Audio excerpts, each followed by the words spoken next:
kita bakal dimintai pertanggungjawaban nanti. Kenapa ente siksa tuh hewan? Kenapa ente sakitin dia?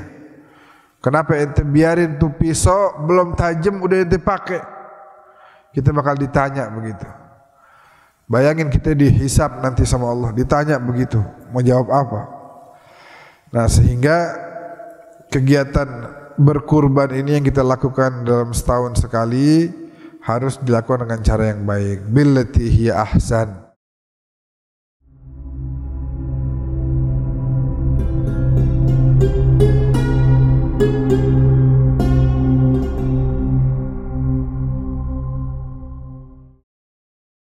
Alhamdulillah.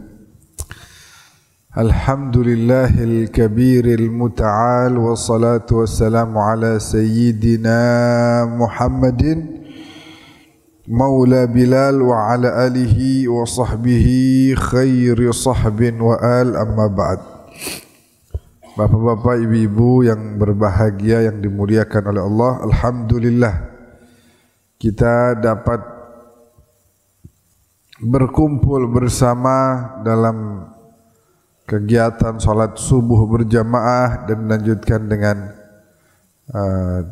dars atau ta'lim atau pengajian. InsyaAllah perkumpulan kita ini menjadi perkumpulan yang diridhai oleh Allah Subhanahu wa ta'ala. Semoga Allah kasih yang hadir semuanya dosanya diampuni oleh Allah. Kalau ada yang sakit, mudah-mudahan berkahnya Rasulullah diangkat penyakitnya oleh Allah. Yang punya hajat, Allah kabulkan hajatnya.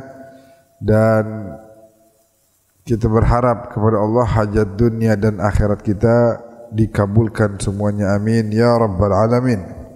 Allah Ta'ala berfirman dalam Al-Quran, wa minan nasi man yashri nafsahu ibtigha'a mardatillah wallahu wasi'un alim. Surat Al-Baqarah ayat 207. Allah menggambarkan di antara manusia nih ada yang menyerahkan jiwanya semata-mata hanya karena mengharap keridhaan dari Allah. Dan Allah akan senantiasa baik kepada hamba-hamba yang seperti ini. Allah kasih nyawa, Allah kasih rezeki, Allah kasih waktu, tenaga, sama orang-orang ini diserahkan lagi di jalan Allah. Dikasih tenaga, ngelihat saudara-saudaranya di Palestina lagi diserang terus, siap dia kerahkan tenaga dia untuk membela hamba-hamba Allah di sana. Dikasih duit terhadap banyakan, dia lihat saudara-saudaranya lagi kesusahan, dia bantu. Dan banyak lagi hal-hal baik yang dilakukan oleh orang-orang seperti ini. Kita lihat misalnya para sahabat yang berjuang bersama Rasulullah, mereka siap mengorbankan bahkan nyawa yang cuma satu-satunya mereka miliki. Ketika Nabi mengajak mereka untuk berjihad, mereka siap ya Rasulullah. Taruhannya nyawa, siap demi tegaknya agama Allah. Al-Islamu ya'lu wa la yu'la alaih. Islam yang paling utama dan kita harus mengutamakan Islam. Dirinya enggak dilihat. Enggak apa-apa kalau saya mati mah yang penting Islam tegak. Enggak apa-apa kalau saya mati mah yang penting dakwah Islam ini terus jalan. Makanya kita lihat perang Badar, perang Uhud, perang Khandaq, perang Khaybar dan perang-perang lainnya, mereka banyak yang jatuh berguguran sebagai syuhada. Ini di Palestina udah puluhan ribu. Ya Allah. Kita ketika ngomong begini kayak lewat gitu aja, oh puluhan ribu. Coba kalau kita nih sekarang ada penyerangan terhadap Rafah yang merupakan benteng terakhir. Diserang ke Gaza, Gaza udah gak aman, mereka 1 juta manusia lebih pergi ke tempat itu. yang dianggap ini tempat udah aman. Ternyata itu pun diserang juga. Artinya udah bingung mau kemana lagi, mau ikhtiar untuk mencari kehidupan yang layak. Dan serangan itu tiap hari dipertontonkan di seluruh manusia di dunia, nggak ada yang bergerak. Oh mati sekian, oh dibom, ya Allah kesian ya. Udah habis tuh deh, habis ngomong kesian, ngapain? Ya udah biasa lagi. La yataharrak fi dakhili, dia nggak ada atau kurang tergerak di hatinya untuk betul-betul tampil. Nah, ini permasalahan yang ada di tengah-tengah umat Islam secara khusus dan manusia secara umum. Tidak lagi, kalau bahasa ada satu syair di Arab, matat qulubun nas, udah mati hati-hati manusia. Matat minan nakhwah, lupa dari persaudaraan, udah mati, udah enggak ada lagi persaudaraan. Yumkin nasina fiyum innal Arab ikhwah, mungkin kita udah lupa nih kalau Arab atau sama kaum muslimin atau sama manusia, kita ini bersaudara. Khususnya yang negeri Arab tuh yang terdekat tuh, yang bisa ngepung Zionis Israel tapi nggak ada yang bergerak. Duit punya banyak, senjata punya, jumlah banyak dibanding dengan jumlahnya orang-orang Zionis Israel, tapi mereka tidak ada tergugah hatinya untuk bergerak. Nah, kita lihat kenapa Siti Khadijah menjadi Siti Khadijah yang diberikan istana di surga, yang mana istananya digambarkan itu sama seperti istananya para nabi dan rasul. Itu tidak lain karena dia telah menyerahkan semua yang dimilikinya untuk Allah. Dijadikan perempuan paling kaya seluruh Quraisy. Tidak ada yang lebih kaya dari dia. Namun ketika Islam datang memerlukan bantuan harta untuk berjuang, beliau siap. Oke, siap ya Allah, ini semua darimu, milikmu, dan aku akan berikan di jalanmu ya Allah. Yang tadinya perempuan paling kaya berubah menjadi perempuan paling miskin, yang kadang-kadang berlalu 1 hari 2 hari beliau tidak dapati makanan di rumahnya. Siap Siti Khadijah begitu, siap demi Islam. Ketika Rasulullah berjuang, berjihad dan ingin hijrah menuju Madinah bersama salah seorang sahabatnya, Sayyidina Abu Bakar radhiyallahu anhu, Rasulullah dengar kalau malam itu akan ada orang yang datang ingin membunuhnya di kamar beliau, maka beliau panggil sepupunya Sayyidina Ali karramallahu wajhah, tidur di sini. Nanti saya dengar katanya ada yang datang ke sini mau membunuh saya. Kalau dilihat bahwa kamar ini kosong, mereka curiga. Jadi kamu harus tidur sini. Sayyidina Ali dengan sigap mengatakan, siap ya Rasulullah. Kalau memang saya harus mati demi perjuangan Islam, saya siap. Begitulah dahulu para keluarga dan sahabat Nabi kita Muhammad sallallahu alaihi wasallam. Sayyidina Bilal bin Rabah diujinya enggak kecil. Ditaruh di tengah-tengah padang pasir.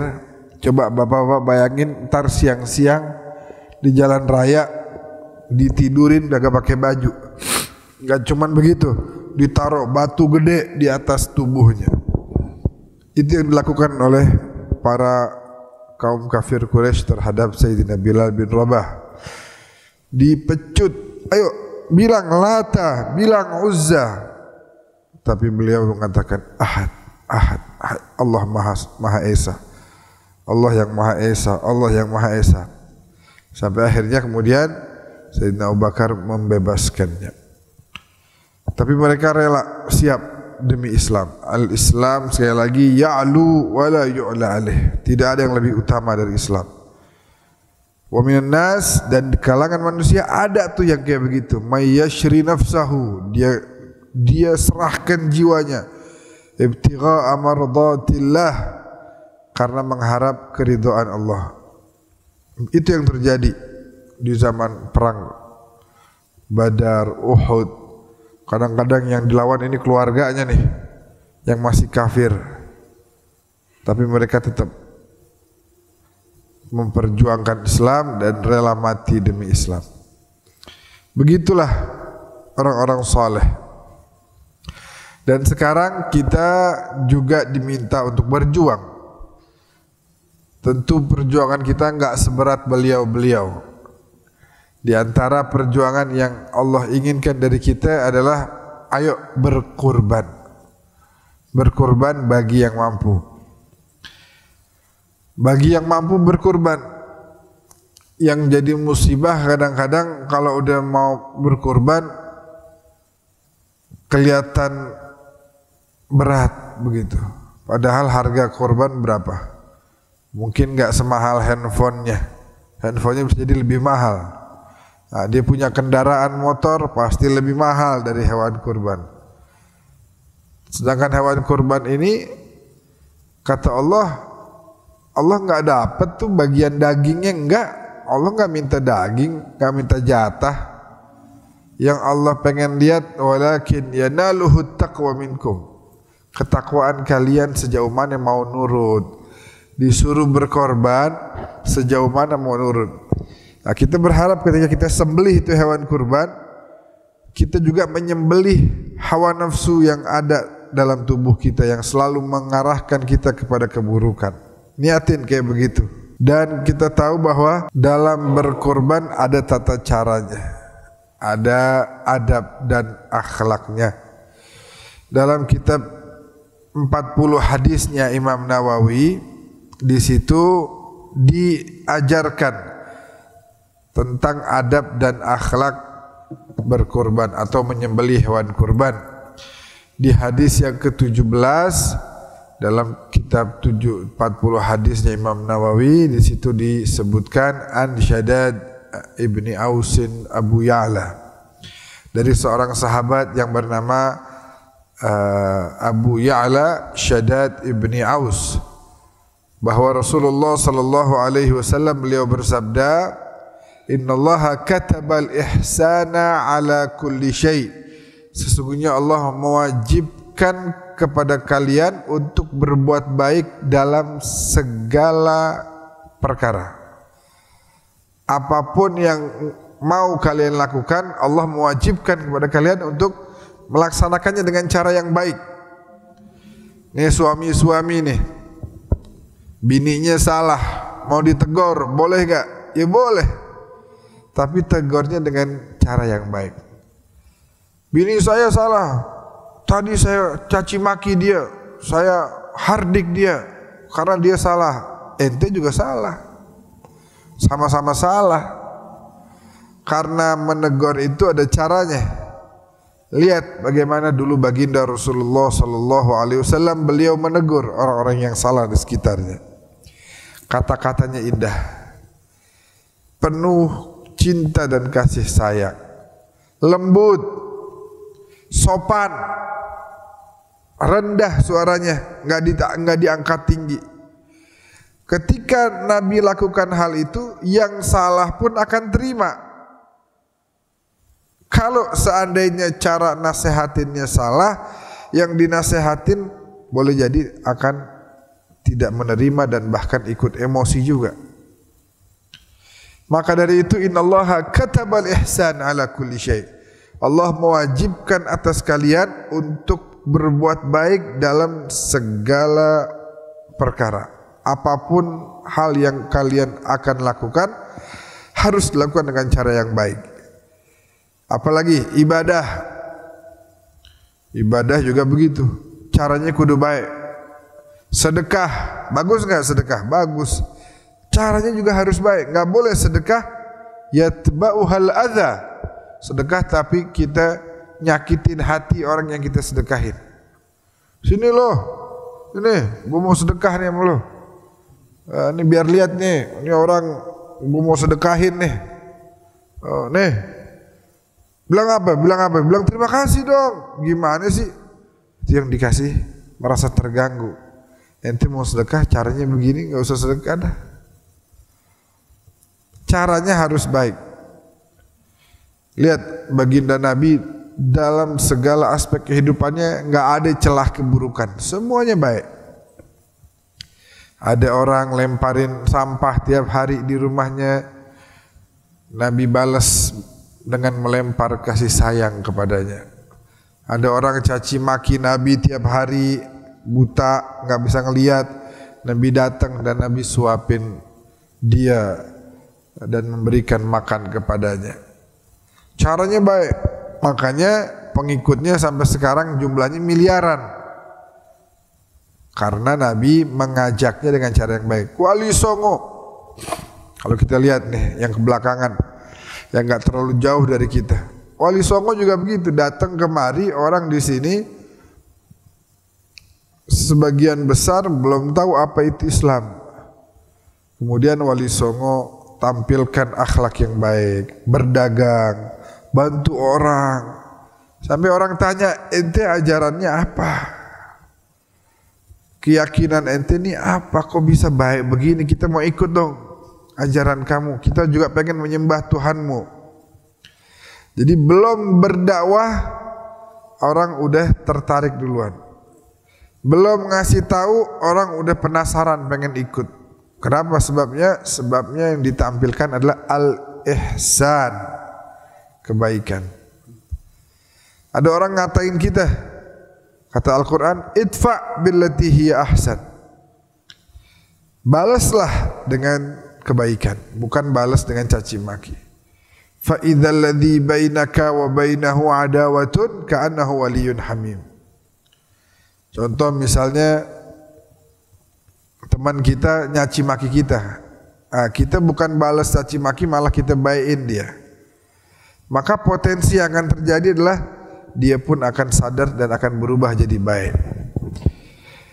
Fa idza qataltum, lanjutan dari hadis tadi, fa idza qataltum fa ahsinul qitlah. Kalau kamu mau membunuh hewan kurbanmu, maka bunuhlah dengan cara yang terbaik.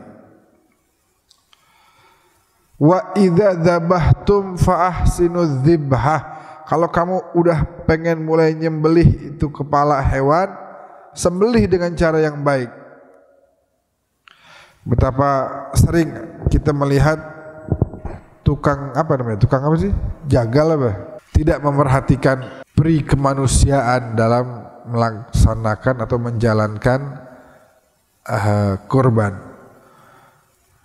Misalnya menyembelih hewan kurban dilihat oleh hewan kurban yang lain. Itu tidak boleh. Itu bagian dari mengazab hewan tersebut. Bayangin coba Nabi Muhammad di hadisnya beliau menyampaikan tentang pentingnya adab dalam menyembelih hewan. Nih hewan nih, tapi tetap harus diperlakukan dengan cara yang baik.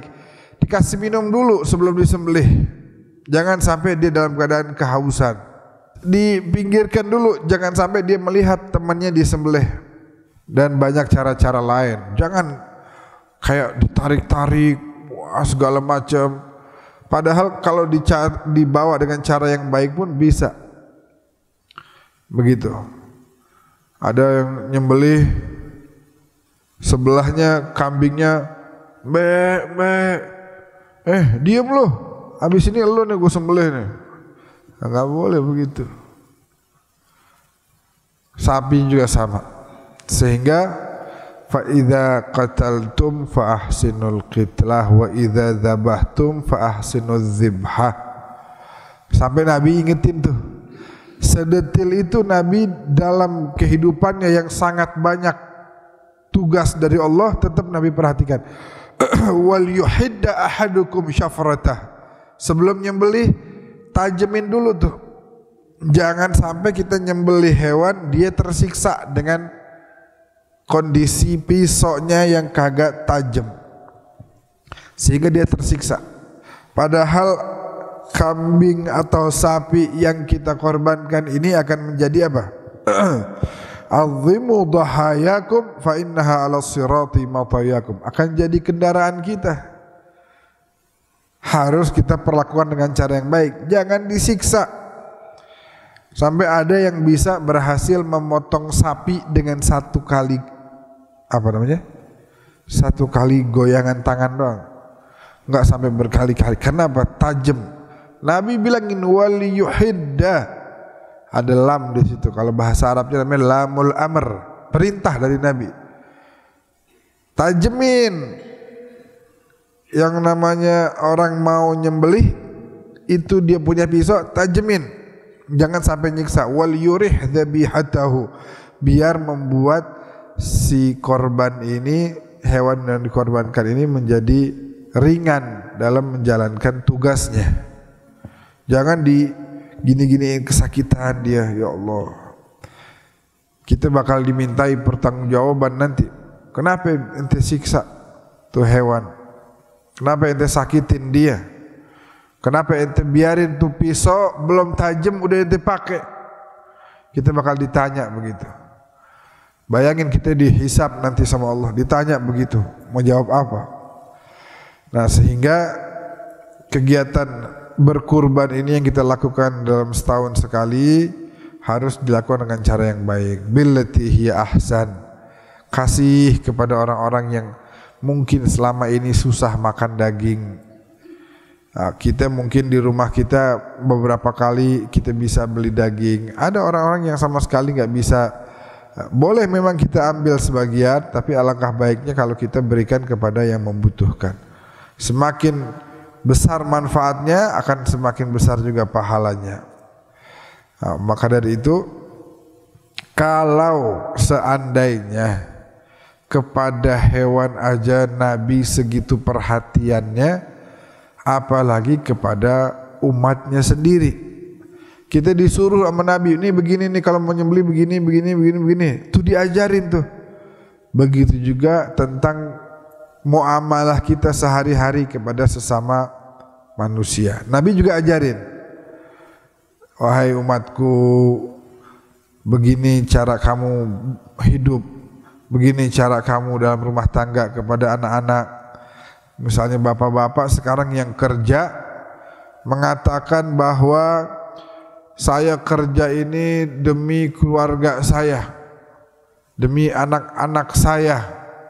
Begitu dia kerja pulang sampai rumah anak-anaknya nyambut, dia paling hanya menyapa sebentar, habis itu sibuk lagi dengan hal-hal yang lain. Sibuk lagi dengan handphonenya. Tuh anak nunjukin, ayah lihat ya, tadi aku nanti sama bunda sana, ayah lagi sibuk ini, ayo sana. Sedih, dia nungguin berjam-jam. Begitu mau nunjukin hasil karyanya nggak ditengok sama sekali. Kerja buat anak dari mana? Kerja buat diri sendiri itu namanya. Perhatikan, anak itu perlu perhatian, anak perlu kasih sayang, dan mereka adalah amanah yang Allah titipkan kepada kita.